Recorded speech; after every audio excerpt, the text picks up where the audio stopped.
Good morning students. आइए आज देखेंगे राशियों की तुलना लेसन 7। जब हम एक जैसी दो राशियों की तुलना के बारे में बात करते हैं तो हमारे सामने सबसे पहले अनुपात और समानुपात के उदाहरण आते हैं। अनुपात क्या है? क्या समानुपात अनुपात से अलग है? इसे समझने के लिए आइए कुछ उदाहरण देखते हैं। कक्षा के सभी बच्चे अपने बालिश्त अर्थात बित्ता जिसको कहते हैं से अपनी एड़ी से घुटने तक की लंबाई नाप रहे थे। नीलम, मेरी एड़ी से घुटने तक की लंबाई तो 2 बालिश्त 4 अंगुल है, अर्थात 2 बित्ता 4 अंगुल। किरण, मेरी भी यह लंबाई 2 बालिश्त 4 अंगुल है। फिर एक एक करके सभी बच्चे कहने लगे, हमारी भी एड़ी से घुटने तक की लंबाई 2 बालिश्त 4 अंगुल है। आप भी अपनी बालिश्त से अपनी एड़ी से घुटने तक की लंबाई नापिए।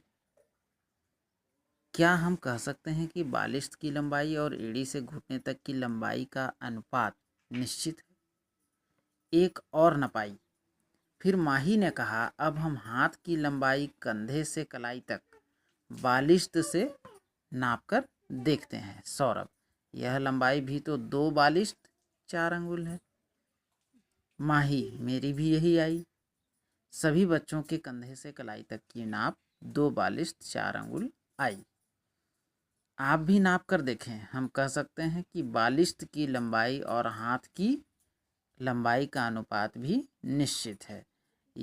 हम यह भी देखते हैं कि बालिश्त व एड़ी से घुटने तक की लंबाई का अनुपात और बालिश्त व कलाई से कंधे तक की लंबाई का अनुपात समान है। हम इन्हें समानुपाती कहेंगे। जब दो अनुपात समान होंगे तो उसको क्या कहेंगे? समानुपाती कहेंगे।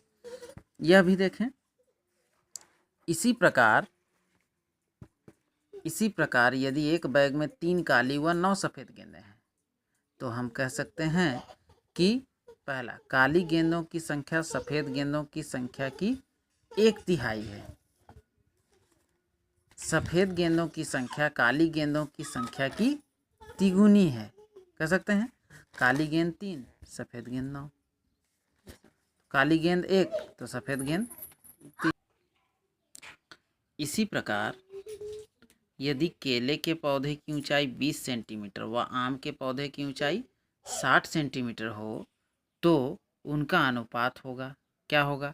केले की पौधे की ऊंचाई अनुपात आम के पौधे की ऊंचाई। केले के पौधे की ऊंचाई 20, आम के पौधे की ऊंचाई 60, तो 20 एकम 20 और 20 तिया 60, मतलब 1:3। यह वही अनुपात है जो काली गेंदों व सफ़ेद गेंदों के बीच था, अतः यह समानुपाती है। इसलिए कि दो चीज़ों का अनुपात, सफ़ेद गेंद और काली गेंद, और यहाँ केले के पौधे और आम के पौधे दोनों का अनुपात क्या आया? समान आया। उसका भी 1:3, इसका भी 1:3, इसलिए क्या होंगे? समानुपाती होंगे। अपने आसपास से कोई 5 उदाहरण बताइए जहां वस्तुओं की संख्याओं के निश्चित अनुपात या समानुपाती मिलते हों। रेहाना कक्षा 8वीं और फरीदा कक्षा 9वीं में पढ़ती है। दोनों को आज अपनी अपनी कक्षा में गणित विषय का परिणाम बताया गया है।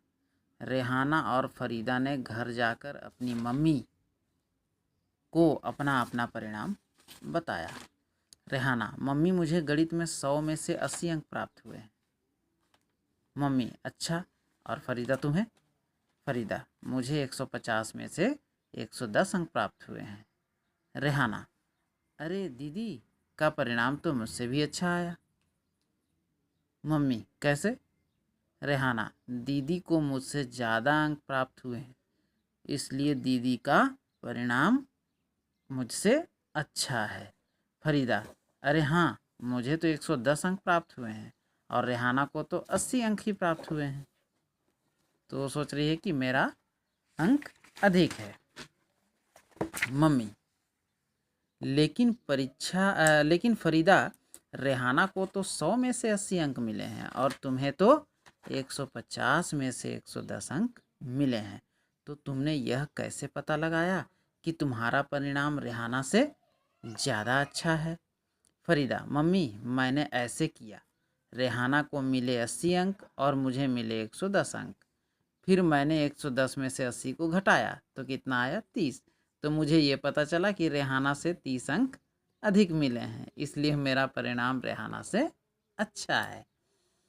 मम्मी, लेकिन तुम दोनों के पूर्णांक तो अलग अलग हैं, इसलिए हम यह नहीं कह सकते कि किसका परिणाम अच्छा है। जो जो अंक मिले हैं उन्हें हम कुल अंकों के अनुपात में देखें तो यह कह सकते हैं कि रेहाना को अंक मिले 80/100, मतलब 100 में से 80। जब हम इसका सरलतम रूप निकालेंगे तो 8/10, और इसका सरलतम रूप निकालेंगे तो 4/5, अर्थात 10 में से 8 और 5 में से 4। फरीदा को अंक मिले 110/150, अर्थात 150 में 110, अर्थात 11/15। शून्य से शून्य कट जाएगा तो 11/15 बचेगा, अर्थात 15 में 11। अब हम दोनों की तुलना करने के लिए हर को समान करेंगे तो रेहाना के अंक होंगे 4/5 ऊपर गुणा 3/3।